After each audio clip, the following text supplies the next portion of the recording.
Baiklah, kami dari kelompok 6 akan menjelaskan tentang pengurus wilayah Nahdlatul Ulama Provinsi Riau. Pengurus wilayah Nahdlatul Ulama Provinsi Riau adalah salah satu struktur organisasi Nahdlatul Ulama atau bisa dibilang NU di tingkat provinsi. Nahdlatul Ulama adalah organisasi Islam terbesar di Indonesia yang berfokus pada isu-isu keagamaan, pendidikan, sosial, dan ekonomi. Pengurus wilayah Nahdlatul Ulama Riau berkedudukan di Pekanbaru, ibu kota Provinsi Riau. Struktur organisasi pengurus wilayah Nahdlatul Ulama Riau terdiri dari pengurus mustasyar, syuriah, Awan Syuriah, dan Tahfiziah.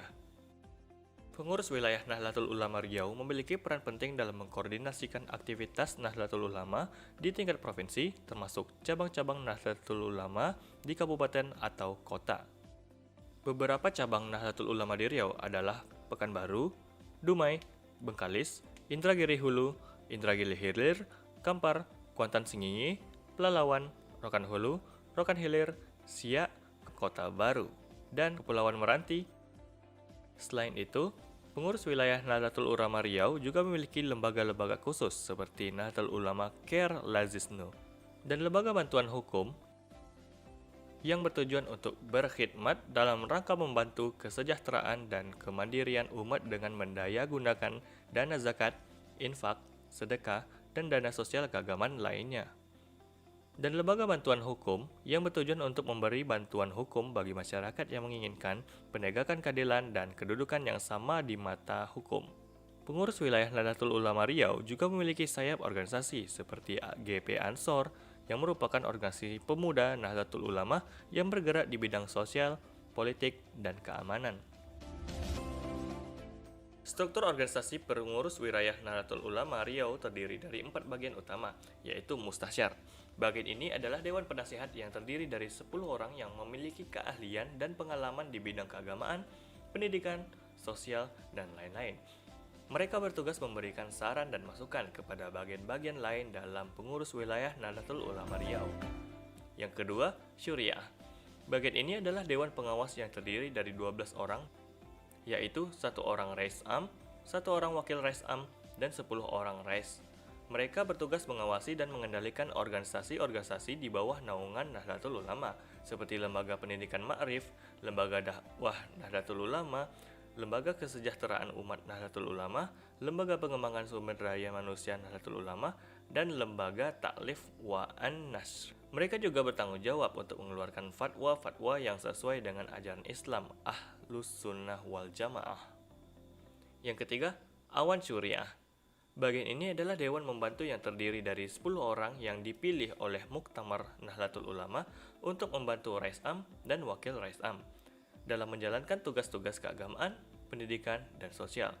Mereka memiliki peran yang sama dengan syuriah, tetapi dengan tingkat kewenangan yang lebih rendah.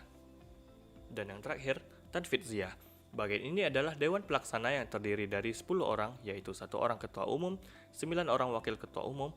Mereka bertugas melaksanakan kebijakan-kebijakan yang ditetapkan oleh syuriah dan Awan Syuriah, serta pengurus administrasi keuangan dan hubungan masyarakat pengurus wilayah Nahdlatul Ulama Riau. Berikut susunan nama pengurus dari pengurus wilayah Nahdlatul Ulama Provinsi Riau.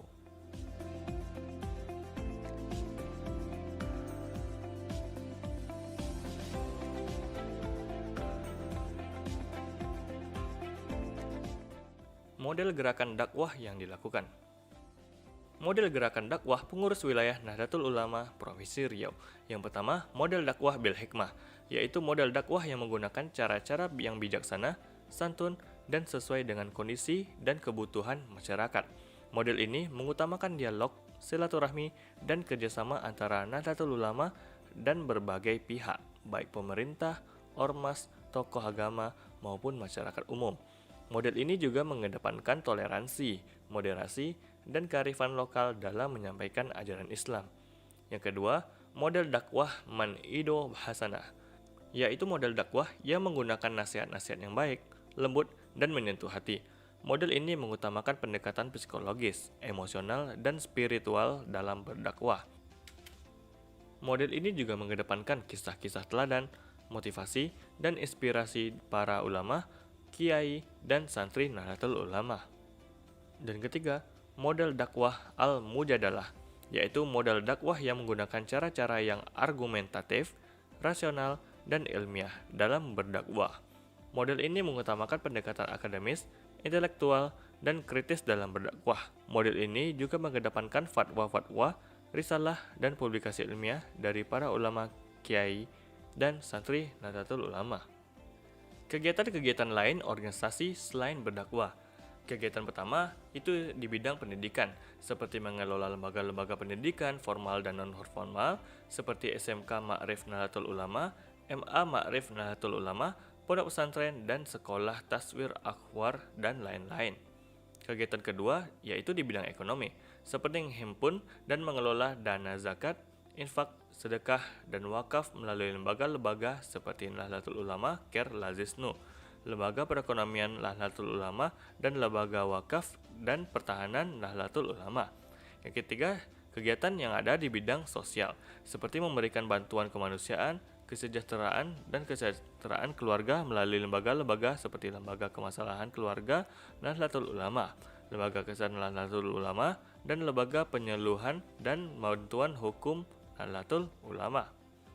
Yang keempat, kegiatan di bidang seni budaya, seperti mengembangkan seni dan budaya Islam yang sesuai dengan ajaran Ahlussunnah wal Jamaah melalui lembaga seperti Lembaga Seni Budaya Muslimin Indonesia.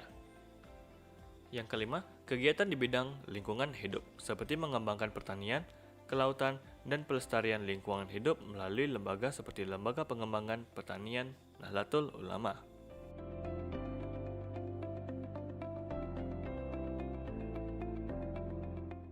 Baiklah, itu saja untuk penonton.